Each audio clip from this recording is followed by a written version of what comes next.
जैसे बहुत सारे लोग ऐसे होते हैं जिनके पास पैसे की कमी होती है। कहने का मतलब ये है कि उनके सेविंग में कुछ भी पैसा नहीं रहता है, उनके बैंक अकाउंट में कोई भी पैसा नहीं रहता है। रीज़न वो कोई भी हेल्थ सेटबैक होता है, या फिर कोई फाइनेंशियल सेटबैक होता है, या फिर कोई मनी मिस्टेक या रॉन्ग फाइनेंशियल डिसीजन। किसी भी वजह से अगर आपके बैंक अकाउंट में पैसा नहीं रहता है, या आपको कोई, ये जो स्थिति होती है ये बहुत स्ट्रेसफुल होती है और ये बहुत भयावह टाइम होता है अगर किसी इंसान के पास पैसे नहीं बचते हैं। तो आज के वीडियो में हम बात करेंगे what to do if you have no saving.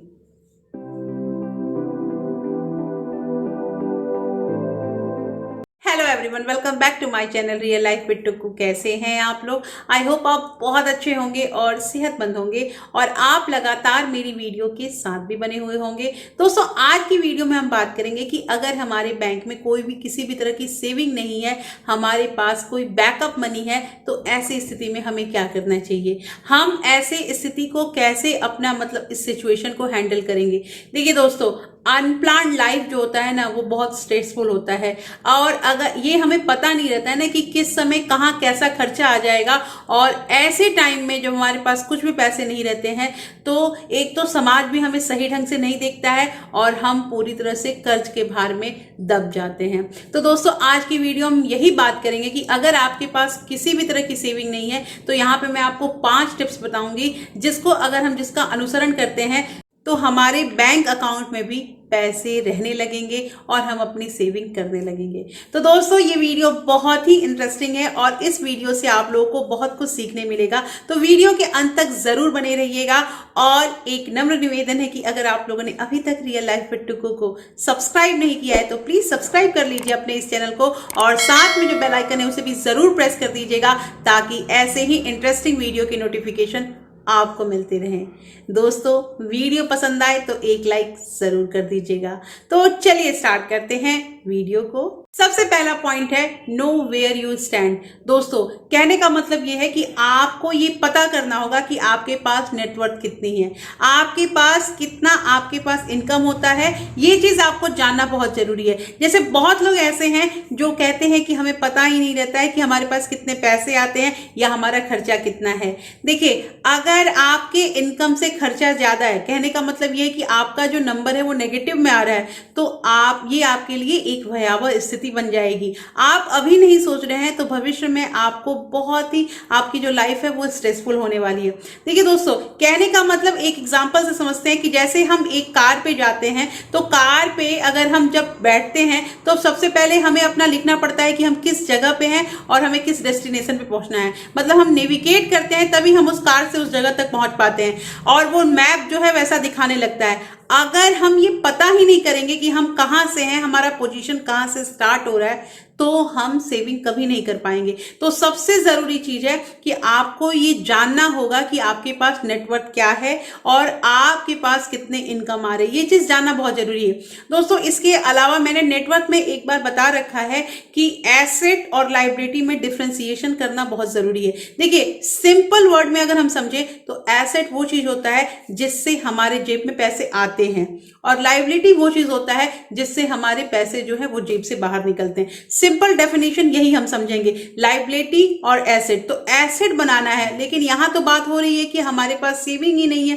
तो सेविंग नहीं होने का सबसे रीजन, पहला रीजन यही होता है कि हमें अपना नेटवर्थ नहीं पता होता है। हमें ये पता ही नहीं होता है कि हमारे पास कितने पैसे हैं। नेटवर्थ में आपकी जो भी प्रॉपर्टी हुई वो आता है, आपके पास अगर गोल्ड का कुछ इन्वेस्टमेंट है वो आता है, आपके पास इक्विटी है, वो सारा कुछ नेटवर्थ में आता है। तो सबसे पहला स्टेप मैं यही कहूंगी कि आपको ये चीज देखना होगा कि आप कहां हैं, आप कितने पानी में हैं। दूसरा पॉइंट यहां पे आता है कि एसेस योर लाइफस्टाइल। देखिए दोस्तों, जैसे इनकम तो आता है और साथ के साथ हर साल हर किसी का इंक्रीमेंट भी होता है, उसके पैसे बढ़ते भी हैं। लेकिन अक्सर ऐसा होता है कि हम लोग जैसे पैसे बढ़ते हैं हम पहले से ही बुलावा करके रखते हैं कि हमें ये खर्चा करना है।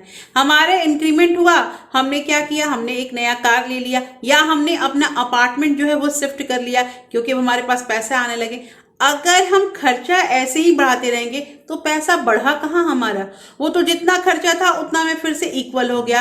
तो यहाँ कहना ये है कि आपको कोशिश करना है कि कितना भी आप अपने लाइफ स्टाइल को थोड़ा कम कीजिए। लाइफ स्टाइल को मेंटेन करने में हम सारे जो भी मिडिल क्लास फैमिली है वो अपने लाइफ स्टाइल को मेंटेन करने में पूरा पैसा खर्च कर देते हैं, क्योंकि वो उनको ना अच्छा नहीं लगता है कि हम अगर सस्ते अपार्टमेंट में रहें या फिर हम अपनी पुरानी कार से ही ट्रेवल करें, तो वो चीज़ अच्छा नहीं लगता है। तो इस चीज़ को सोचना पड़ेगा, क्योंकि जब आपको सेविंग करनी है तो सेकेंड स्टेप यही आता है कि आपको अपने लाइफ स्टाइल को मिनिमाइज करके रखना होगा। जितना मिनिमल खर्चा आपका होता है उसमें अपने घर को चलाना होगा, अपने लाइफ स्टाइल को मेंटेन करना होगा। दोस्तों इसके साथ एक चीज और कहना है कि जैसे बहुत लोग कोई अपार्टमेंट मतलब कोई फ्लैट लेते हैं, कोई अपार्टमेंट लेते हैं और उसे लोन पे ले लेते हैं और वो सोचते हैं कि हमारी एक प्रॉपर्टी हो गई है। तो इसमें भी मैंने आप लोग को एक सेपरेट वीडियो बनाया है कि कैसे समझेंगे कि वो प्रॉपर्टी है। अगर आप उसको लोन पे नहीं लेते हैं या अगर लोन पे लेते हैं और आप उसमें खुद रहते हैं तो वो आपकी एक प्रॉपर्टी हुई, बट अगर आप लोन पे लेके उसे रेंट पे लगा देते हैं तो ये आपकी कोई प्रॉपर्टी नहीं हुई, ये एक लाइबिलिटी ही है।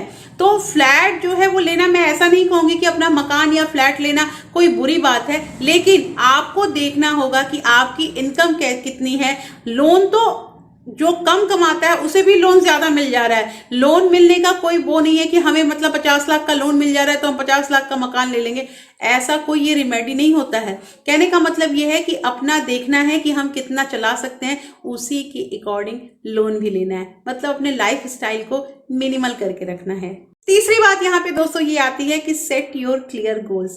कहने का मतलब यहाँ पे ये है कि जब हमने तय कर लिया कि हमें इतने पैसे बचाने हैं या हमारा इतना इनकम आ रहा है तो हमें ये मतलब हमारा ये गोल है, मान लीजिए अपने बच्चों का एजुकेशन या अपने बच्चों की शादी या फिर हमारा इमरजेंसी फंड, सिंकिंग फंड, जो भी बनाने के लिए जितने पैसे की जरूरत है, तो डेफिनेटली हम पैसा बचा पाएंगे। कहने का मतलब ये है कि गोल निर्धारित करने से हमें एक पाथ पता चल जाता है, हमें एक डायरेक्शन पता चलता है कि हमें किस डायरेक्शन में मूव करना है और उस डायरेक्शन तक पहुंचने के लिए स्पेसिफिक टाइम लिमिट भी हमें पता रहता है कि इतने टाइम में हमें वो काम करना ही है। तो दोस्तों ये करना बहुत जरूरी है। आप जब गोल अपना निर्धारित कर लेंगे तो आप फोकस होकर अपना काम कीजिएगा, आप पैसे जरूर बचाइएगा।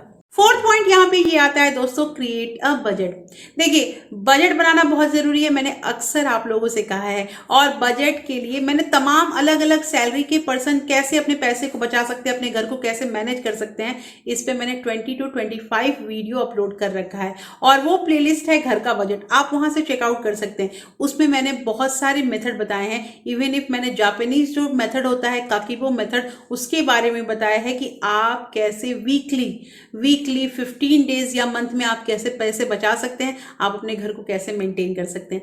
दोस्तों ये चीज हमें सीखना बहुत जरूरी है। जैसे तमाम लोग, बहुत लोग ऐसा करते भी हैं और बहुत लोग बजटिंग भी करते हैं। कुछ लोग ऐसा सोचते हैं कि कुछ नहीं, कोई बात नहीं, हमारे दिमाग में इतना बात रहेगा, कहाँ कहाँ खर्च किया।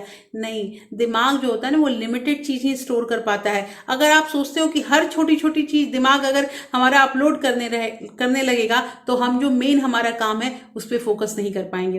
तो कहना यह है कि बजट जरूर बनाइए, आप लिख के रखिए कि आपको यहाँ इतना खर्च करना था और आपने इतना खर्च किया। बजट करने से हमें एक पाथ मिल जाता है, हमें एक डायरेक्शन मिल जाता है कि हमारा पैसा कहाँ खर्चा हो रहा है और हमें कितना पैसा खर्च करना है। और लास्ट का पॉइंट है दोस्तों, इमरजेंसी फंड बनाना। दोस्तों मैंने यहाँ पे आपको 5 पॉइंट बताए और 5 पॉइंट में मैंने स्टेप वाइज बताया है कि जिन लोगों के पास अभी तक सेविंग नहीं है वो अगर एक एक स्टेप करके ऐसे बढ़ते जाएं तो उनके बैंक अकाउंट में पक्का पैसे रहेंगे। हाँ, ये बात नहीं है कि अचानक आपके पास 1 लाख रुपये या 2 लाख रुपया हो जाएगा, लेकिन स्टार्टिंग जब हम करेंगे तो धीरे धीरे करते करते पैसे आ ही जाएंगे।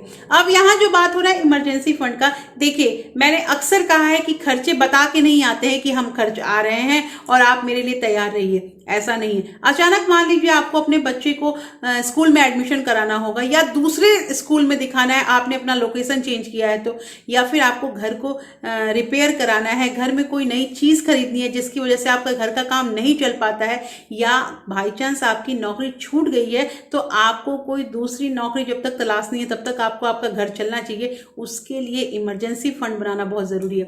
दोस्तों आपकी सैलरी जितनी भी हो, आप उसमें से कुछ ना कुछ पैसे, सेविंग अलग चीज होता है, इमरजेंसी फंड अलग चीज होता है। तो इमरजेंसी फंड के जो पैसे हैं वो जब आपको आपातकालीन मतलब स्थिति पड़े, जब अचानक कोई ऐसा खर्च आ जाए जिस खर्च को आपको करना ही है, तो उसके लिए पहले से ही प्रिपेयर हो जाइए। बेशक आप हर मंथ में 1000 रुपए 2000 रुपए से स्टार्ट कीजिए, लेकिन इमरजेंसी फंड जरूर बनाइए दोस्तों। इसके अलावा एक चीज और कहना है कि इमरजेंसी फंड अगर आप रख रहे हैं तो उसे आप अलग सेविंग अकाउंट में रखिए। जैसे मान लीजिए आपका एक सेविंग अकाउंट है और आप सोचते हैं कि उसी में इमरजेंसी फंड भी इतना रख लिया, इतना सेविंग रख लिया, ऐसे में डिसबैलेंस हो जाएंगे।